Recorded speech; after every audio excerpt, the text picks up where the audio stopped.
الحمدللہ رب العالمین الصلاة والسلام علی اشرف الانبیاء والمرسلین وعلی آلہ وصحبہ اجمعین اما بعد فاعوذ باللہ من الشیطان الرجیم بسم اللہ الرحمن الرحیم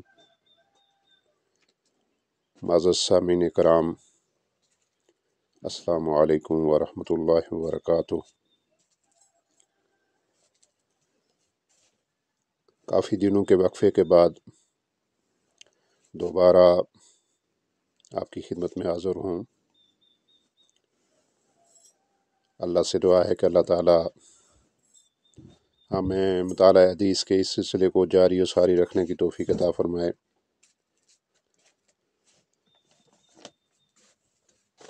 آج کی حدیث بہت ہی عام حدیث ہے، جس میں نبی کریم صلی اللہ علیہ وسلم کا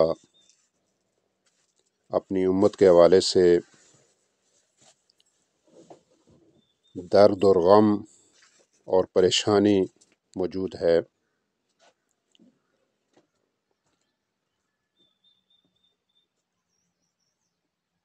وہ جب ان آیات کا مطالعہ کر رہے تھے، تلاوت فرما رہے تھے، جو سورہ ابراہیم میں موجود ہیں، جس میں حضرت ابراہیم علیہ السلام نے بھی اپنے قوم کے حوالے سے کچھ کلمات کہے، اور اسی طرح حضرت عیسیٰ علیہ السلام نے بھی اپنی قوم کے حوالے سے کچھ کلمات کہے، اور اس موقع پر نبی کریم صلی اللہ علیہ وسلم نے بھی ایک دعا فرمائی، جس میں ایک درد موجود تھا اپنی امت کے حوالے سے، ایک کرب اور ایک غم کی کیفیت جو ہے وہ موجود تھی اپنی امت کے حوالے سے۔ آئیے ہم اس حدیث کا مطالعہ کرتے ہیں۔ عن عبداللہ بن عمر بن العاص عن النبی صلی اللہ علیہ وسلم، حضرت عبداللہ بن عمر بن العاص رضی اللہ تعالیٰ عنہ روایت کرتے ہیں کہ نبی کریم صلی اللہ علیہ وسلم نے تلا قول اللہ تعالیٰ فی ابراہیم، سورہ ابراہیم میں جب اللہ تعالیٰ کا یہ کلام پڑھا، اور ابراہیم علیہ السلام اپنے رب سے یہ فرما رہے تھے اپنے قوم کے حوالے سے، اپنی امت کے حوالے سے، ربی انہن اضللن کثیرا من الناس فمن تبع فانہ منی۔ اے میرے رب، ان لوگوں نے بہت سے لوگوں کو گمراہ کیا، فمن تبعنی، جو میری اتباع کرے گا، جو میری پیروی کرے گا، فانہ منی، وہ مجھ سے ہے، وہ میرا ہے۔ اور اسی طرح وقال عیسیٰ، اور حضرت عیسیٰ علیہ السلام نے اپنی قوم کے متعلق کہا تھا، ان تعذبہم فانہم عبادک، اگر تو ان کو عذاب دے تو یہ تیرے بندے ہیں۔ فرفع یدیہ فقال، اس موقع پر نبی کریم صلی اللہ علیہ وسلم نے اپنے ہاتھوں کو بلند کیا اور اپنے رب سے مخاطب ہوئے، اللہم امتی، اللہم امتی، اے اللہ میری امت، اے اللہ میری امت۔ وبقا فقال اللہ تعالی، اور اس پر وہ رونے لگے، آنسو جاری ہو گئے۔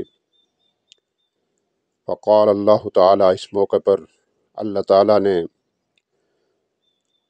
فرمایا، یا جبریل اذهب الی محمد، کہ اے جبریل علیہ السلام، محمد صلی اللہ علیہ وسلم کے پاس جائیے،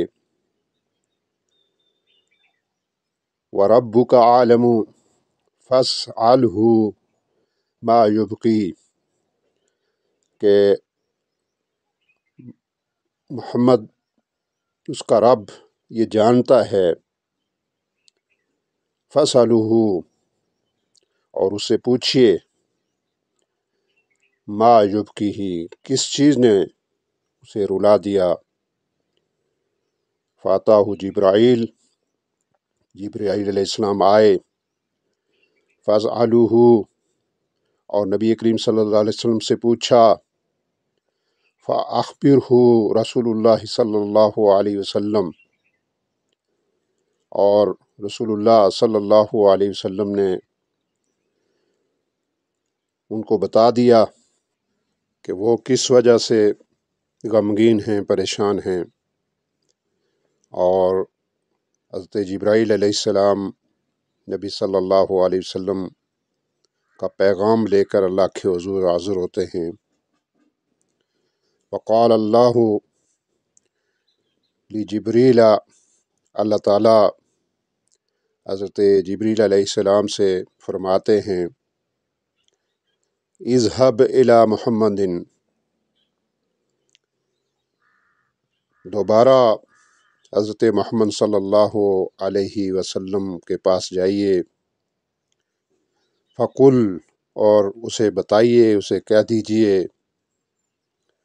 ان سنرضیک فی امتک ولا نصفیک،